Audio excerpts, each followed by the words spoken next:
اللہ کے رسول نے کیا فرمایا؟ حضور فرماتے ہیں رضا الرب فی رضا الوالدین و سخط الرب فی سخط الوالدین. ماں باپ اگر راضی ہیں تو خدا راضی ہے، ماں باپ اگر ناراض ہیں تو اللہ ناراض ہے. ماں باپ اگر راضی ہیں تو خدا راضی ہے، ماں باپ اگر راضی نہیں ہیں تو اللہ راضی نہیں ہے. اللہ کے رسول فرماتے ہیں 3 لوگ ایسے ہیں جن کا کوئی عمل اللہ کی بارگاہ میں قبول نہ کیا جائے گا. 3 لوگ، ان 3 میں سے جو میرے موضوع کا جملہ ہے میں وہ لیتا ہوں. حضور نے فرمایا ان 3 میں سے ایک شخص وہ ہے جس کے والدین اس سے راضی نہ ہو. اللہ اس کی کوئی عبادت کو اپنی بارگاہ میں قبول نہیں فرمائے گا جس کے والدین اس سے راضی نہ ہوں. آپ اندازہ لگائیے، ایک شخص آیا، اس نے کہا یا رسول اللہ، میں نے گرمی کے زمانے میں اپنی ماں کو کاندھے پہ بٹھا کر 7 بار حج کرا دیا پیدل چلتے ہوئے. کیا ماں کا حق ادا کر دیا؟ کیا میں نے ماں کا حق ادا کر دیا؟ اللہ کے محبوب نے ارشاد فرمایا تو ماں کے حق ادا کرنے کی بات کرتا ہے، تجھے احساس بھی نہیں جب تو پیدا ہوا تھا تو جو عورت کو پیدائش کا درد ہوتا ہے اس ایک لمحے کا بھی تو نے حق ادا نہیں کیا. بسم اللہ الرحمن الرحیم. شروع اللہ کے نام سے جو بڑا مہربان نہایت رحم والا ہے.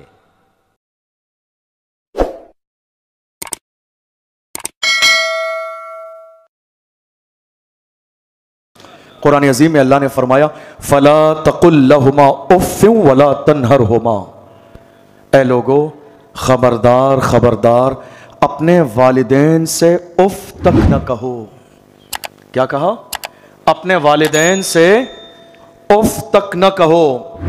ولا تنہرہما، انہیں جھڑکو نہیں، انہیں ڈانٹو نہیں، ان کے سامنے تیز لہجے میں بات نہ کرو، ان کی شان میں گستاخی نہ کرو. والدین کا دل نہ توڑو، اس لیے کہ اگر تم نے والدین کا دل توڑ دیا تو تمہاری دنیا بھی برباد ہو جائے گی اور آخرت بھی تباہ ہو جائے گی. وَقُلْ لَهُمَا قَوْلًا كَرِيمًا. اللہ سے پوچھو اے مولا تو بتا دے ہم والدین سے کیسی بات کریں، اف نہ کہیں، ڈانٹے نہیں، تیز آواز میں نہ بولے، تو بتا کیا کہیں. اللہ فرماتا ہے وَقُلْ لَهُمَا قَوْلًا كَرِيمًا. جب والدین سے بات کرو تو نرمی کے ساتھ بات کرو، عزت کے ساتھ بات کرو، ہلکی آواز میں بات کرو، میٹھے لہجے میں بات کرو، شیریں انداز میں بات کرو. تمہاری زبان سے جتنا احترام والدین کے سامنے ہونا چاہیے اتنا احترام کسی کے سامنے ہونا نہیں چاہیے. سب سے زیادہ احترام کے ساتھ والدین کے سامنے پیش آؤ. آپ کو معلوم ہے اللہ نے قرآن عظیم میں کیا فرمایا؟ والدین سے اف تک نہ کہو. آج کیا ہو رہا ہے ذرا غور کیجئے. آپ میں سے بہت جتنے بھی لوگ بیٹھے ہیں یہاں پر کسی کے کاروبار کا مسئلہ ہے یا نہیں ہے؟ بولیے. کسی کے کاروبار کا مسئلہ ہے، کسی کے بزنس کا مسئلہ ہے، کسی کے اولاد نہیں ہو رہی ہے، کوئی پریشان حال ہے، کسی کی دعائیں قبول نہیں ہو رہی ہیں، کسی کے گھر رشتے نہیں آ رہے ہیں، کسی کے بیٹے کے رشتے نہیں ہیں، کسی کی بیٹی کے رشتے نہیں ہیں، کسی کی بیٹی کو طلاق ہو گئی، کوئی لا علاج بیماری میں ملوث ہے.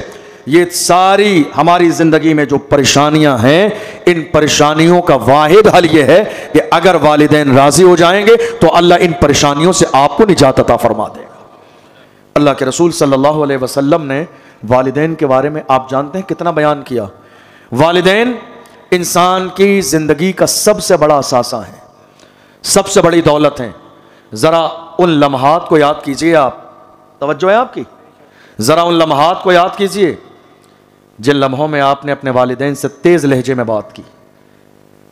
ان لمحات کو یاد کیجئے جب آپ نے ان سے تیز آواز میں بات کی، ان کی نافرمانی کی، انہیں برا کہا، انہیں گالی دی، انہیں پریشان کیا، ان سے جھوٹ بولا، ان کی بات کو نظر انداز کر دیا.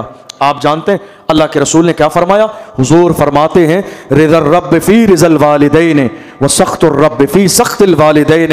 ماں باپ اگر راضی ہیں تو خدا راضی ہے، ماں باپ اگر ناراض ہیں تو اللہ ناراض ہے.